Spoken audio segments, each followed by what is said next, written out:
What is up, Sexy Beast? Crazy Rabbit here, and today we're going to be talking about GOROD KROVI, and I'm going to be giving you guys a review of it, so let's go ahead and get this shit started. And real quick, if you guys hear some thunder in the background, I apologize, it's getting ready to start storming, and the thunder is very, very loud. Alright, so I really enjoy GOROD KROVI. It's definitely one of my top 5 all-time favorite maps, so I just want to get that out of the way and say that first. Now, saying that doesn't mean the map is void of criticism. I can still criticize it and point out the flaws that I think it has, and which you might not think it has. Remember, this is just all strictly my opinion. Alright, so first let's talk about the layout of the map. So I kinda do and don't like the layout of the map. It's not too complicated like Die Rise or anything like that, but it is a kinda small map, and I'm a huge fan of like bigger maps, and the layout can kinda be a little confusing once you start off with. I think this map was definitely one of the ones that took me a little bit to actually fully understand where everything goes, but once you understand how to get around the map and what goes where, it's not really that hard to go through. It's just when you first start playing, that is a definite thing you're going to notice, that it's going to take you a lot longer to pick up this map than other maps. And the map isn't full of like narrow hallways like Shadows of Evil or anything. It does have its big open areas, which I really do like. I just wish the map was a little bit bigger. So next let's talk about the theme and the atmosphere of the map, and that's something I really do enjoy. It feels like World War II. I don't feel like I'm too futuristic-y, even though like you have giant robots flying around at some points. Really, those don't even bother me. I thought they would, but they really don't. The map does feel great. It's not like too scary like Zetsumoshima tried to be. It's not really scary at all, but it definitely does feel like a World War II map, and it brings back a lot of World War memories. So the atmosphere of this map is definitely great. So next let's talk about the weapons. So it introduced a lot of new weapons, and I gotta say, I like every single one of them. The only complaint I have is the PPSH kinda looks like a toy for some reason. I don't know why, it might just be me, but the PPSH does not look like a gun, so to say, it just looks like a toy. But other than that, I love the PPSH. It's still a great weapon. I love the FAMAS, even though it's not called the FAMAS. I love the Dragon Strike. I love the little dragon you get on your arm. I loved all the weapons they introduced. There's really not one that I was like, this weapon again, except for like that maybe explosive weapon.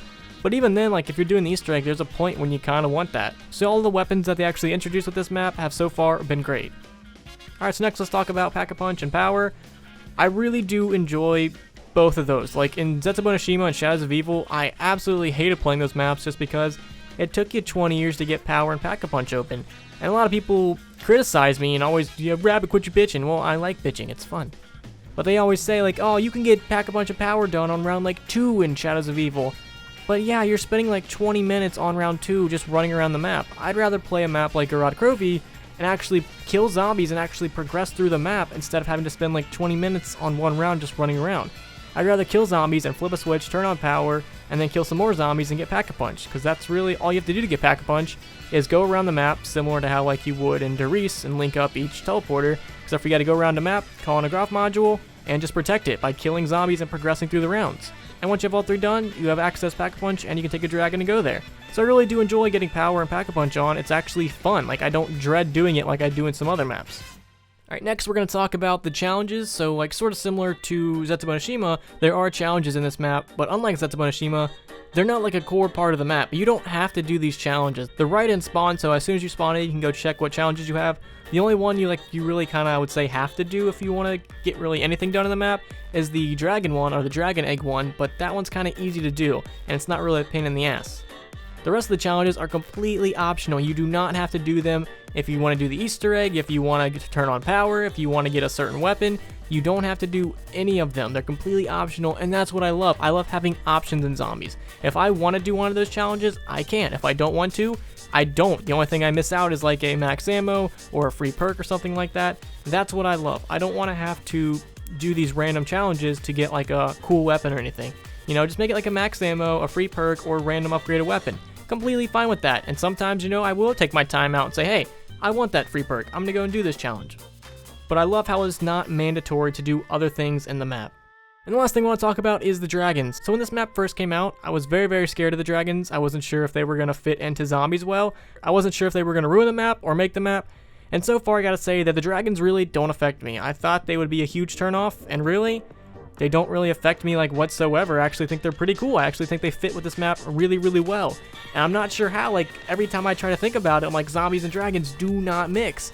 But they did it really good in this map. Like the dragons are awesome. I love how you have to take them to get the Pack-a-Punch. I love how you get a little dragon on your arm. Like that's my favorite part, is the Gauntlet of Siegfried, that little dragon that can shoot green fire. He's the coolest thing on the map, dude. He is so fucking cute and adorable. I love that little guy. But even the big dragons, taking it to power is pretty cool. It's a nice little animation. I think that's what really made it for me, is that cool animation of it like taking flight and flying to pack a punch. And even the dragons throwing fire down in certain areas doesn't really bother me that much. So I thought the dragons would be a huge turnoff, but it actually turned out to be the opposite. I actually really do enjoy them, which is amazing, and this is what I was hoping for the entire time. So all in all, I have to say this map is definitely in my top 5 favorite maps of all time. Not exactly sure where yet, but I do know it's definitely in my top 5. So I'm very curious to know, what do you guys think of the map so far? And if you guys could, please leave a like and subscribe if you haven't already. Peace.